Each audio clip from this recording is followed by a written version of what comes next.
اللهم صل على محمد وعلى آل محمد۔ میرے دیکھنے والے تمام مسلمان بہن بھائیوں کو میری طرف سے السلام علیکم ورحمۃ اللہ وبرکاتہ۔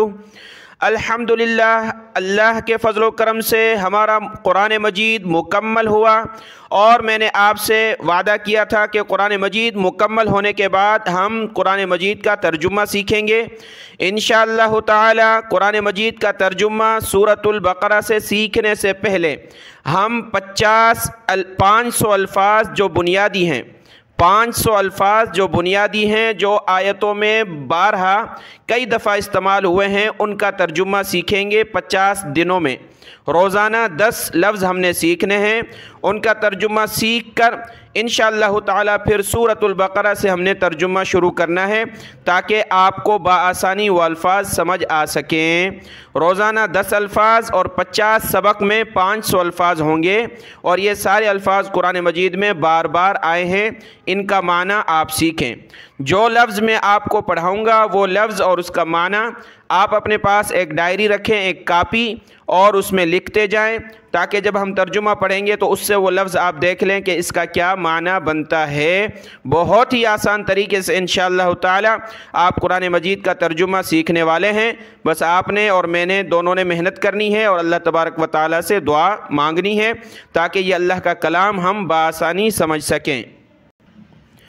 تو اللہ تبارک و تعالی کی ذات پر توکل کرتے ہوئے آج کے اس 50 سبقوں میں سے پہلا سبق شروع کرتے ہیں۔ اعوذ باللہ من الشیطان الرجیم، بسم اللہ الرحمن الرحیم۔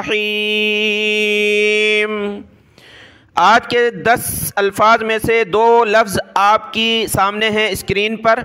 پہلا لفظ ہے ھذا، جو کہ قرآن مجید میں 226 مرتبہ آیا ہے، اور دوسرا لفظ ہے ھذہ، جو کہ قرآن مجید میں 47 مرتبہ قرآن مجید میں آیا ہے، اور ھذا 226 مرتبہ ہے۔ اور ہم نے اس کی جو ہے یہ جو لکھا ہے تحقیق اس کی، کہ یہ مذکر کے لیے استعمال ہوگا اور یہ مؤنث کے لیے استعمال ہوگا۔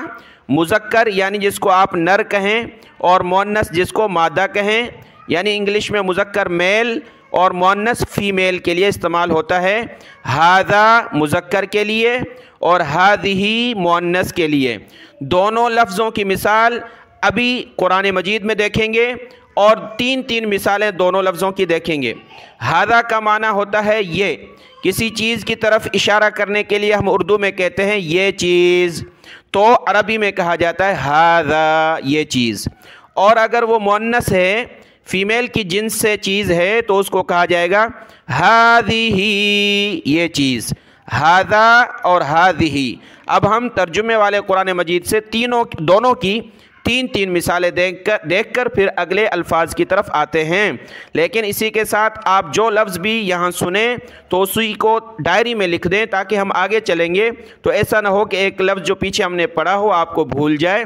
یہ بہت ہی اہمیت والی چیزیں ہیں، اور اللہ کے پاک کلام کو سیکھنے کے لیے ہم اپنا یہ وقت دے رہے ہیں، جو کہ بہت ہی فائدہ مند ہوگا ہمارے لیے دنیا اور آخرت میں۔ اب اس کی مثالیں دیکھیں۔ یہ دیکھیں، ھذا کی مثال ہم دیکھیں گے سورہ یوسف کی آیت نمبر ہے 90 نمبر آیت ہے سورہ یوسف، اس میں آپ کو نظر آ رہا ہے یہ لفظ ھذا۔ تو یہاں سے میں تلاوت کرتا ہوں۔